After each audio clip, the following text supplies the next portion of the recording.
এদিকে সিরাজগঞ্জের Ullapara gas line পশুর হাট থেকে যুক্ত হচ্ছেন সহকর্মী ময়নুল হোসাইন। ময়নুল, বেচাকেনা কেমন দেখছেন? দাম নিয়ে কি বলছেন ক্রেতা বিক্রেতারা?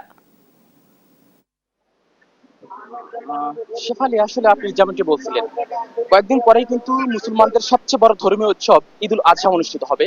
সেই উপলক্ষে কিন্তু খামারি এবং যারা প্রান্তিক কৃষক রয়েছেন, তাদের যে লালন পালন করা গরু, তারা কিন্তু ছেলে সন্তানের মতোই কিন্তু এসব পশু কিন্তু পালন করেছেন, আর সেই সব পশুই কিন্তু হাটে তুলতে শুরু করেছে। আমি এই মুহূর্তে অবস্থান করছি সিরাজগঞ্জের উল্লাপাড়া গ্যাস লাইন পশু হাটে। আমার পিছনের চিত্র যদি আপনাদেরকে একটু দেখানোর চেষ্টা করি, এই হাটে কিন্তু দূর দূরান্ত থেকে ক্রেতা বিক্রেতার হাটটাকে কিন্তু শুরু হয়েছে সকাল থেকে। এই হাট চত্বর, পুরো চত্বর জুড়ে কিন্তু পশুর সমাগমে অস্থির হয়ে উঠেছে এই হাট এলাকা। এছাড়াও যে ক্রেতা রয়েছেন, তারা কিন্তু বিভিন্ন এলাকা থেকে এসে তাদের যে পছন্দের যে পশু, সেটি কিন্তু ক্রয় করছেন এবং বিভিন্ন জেলাতে নিয়ে যাচ্ছেন।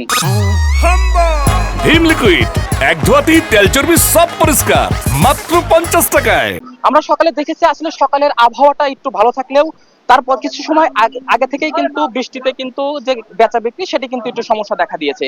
তবে আমরা সকাল থেকে লক্ষ্য করেছি এই হাটটিতে কিন্তু সবচেয়ে দেশি গরুর চাহিদা বেশি দেখা যাচ্ছে, এবং ক্রেতা যারা রয়েছেন তারা বিশেষ করে 1 থেকে 1.5 লক্ষ টাকার মধ্যে যে পশু রয়েছে সেটি কিন্তু সবচেয়ে বেশি ক্রয় করছে, এবং এখান থেকে ক্রয় করে নিয়ে তাদের যে গন্তব্যস্থান সেখানে কিন্তু চলে যাচ্ছে। এবং এই হাট থেকে কিন্তু আমরা জানি যে আজকে কিন্তু এই হাটের শেষ হাট, এই মর্মে কিন্তু বেচা বিক্রি বেশি হবে বলে কিন্তু হাট যারা ইজারা নিয়েছেন তারা কিন্তু জানিয়েছেন।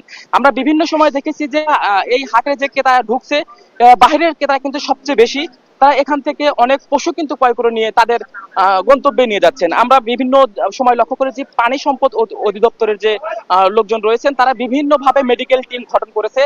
তাদের মাধ্যমে যেসব পশু অসুস্থ হচ্ছে তাদেরকে কিন্তু চিকিৎসা দেওয়া হচ্ছে, এবং চিকিৎসার মাধ্যমে কিন্তু পশুগুলোকে সুস্থতা রাখার জন্য কিন্তু তারা বিভিন্ন ধরনের পদক্ষেপ নিয়েছে। সকালে কিন্তু ভাবসা গরমে কিন্তু অনেকটাই অস্থির হয়ে উঠেছিল এই হাট চত্বর এলাকা। তবে বৃষ্টি হওয়ার কারণে কিন্তু আবহাওয়াটা একটু ঠান্ডা দেখা যাচ্ছে।